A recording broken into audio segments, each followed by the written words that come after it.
بعض لوگوں کا توکل انتہا پر ہوتا ہے۔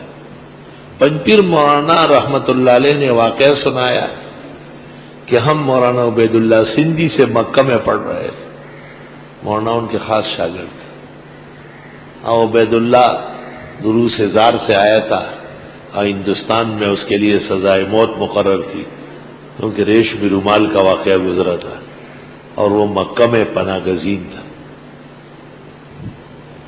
مکے میں ان کی آؤ بگت تھی، اسلامی حکومت تھی۔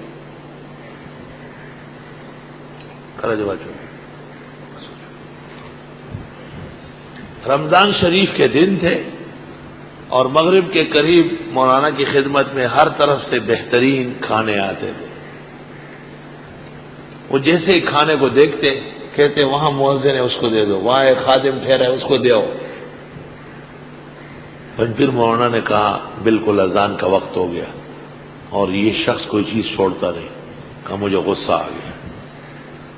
کہا میں نے کہا ہمارا قصور یہ ہے کہ آپ سے پڑھنے بیٹھے، ہم آپ کو انسان نظر نہیں آتے، یا ہمارا روزہ نہیں ہے؟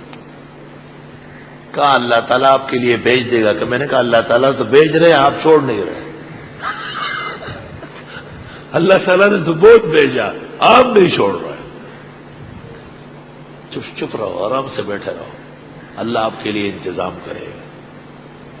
کہا میں نے کہا مؤذن نے کھجور ہاتھ میں لے لی، اذان خان سیڑھیوں پہ چڑھ گیا، اب بس اذان ہو جائے گی اس وقت کا۔ مجھے کہا اس وقت اللہ آپ کے لیے لائے گا، چھوڑو۔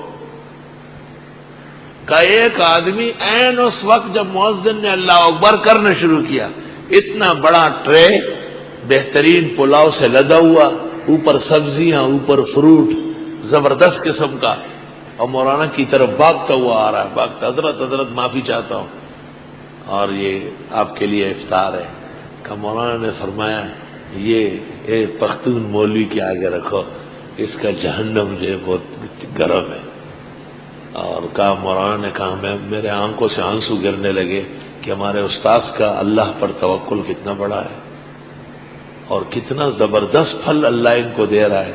مولانا نے یہ بھی بیان فرمایا کہ میں نے مولانا عبید اللہ کو دیکھا کہ انہوں نے صرف زمزم سے روزہ افطار کیا، اس ٹرے میں سے ایک کھجور، ایک پھل کا دانہ، ایک ذرہ برابر پلاؤ زبان پہ نہیں رکھا، بس زمزم سے روزہ افطار کر کے اور پھر نماز پڑھ کر عشاء تک نوافل میں اور دعاؤں میں مشغول ہو گئے۔ لا الہ الا اللہ۔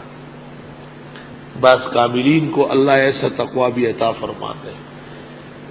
علم میں اونچ نیچ علیحدہ بات ہے اور ان کا توکل اللہ ایک مستقل باب ہے۔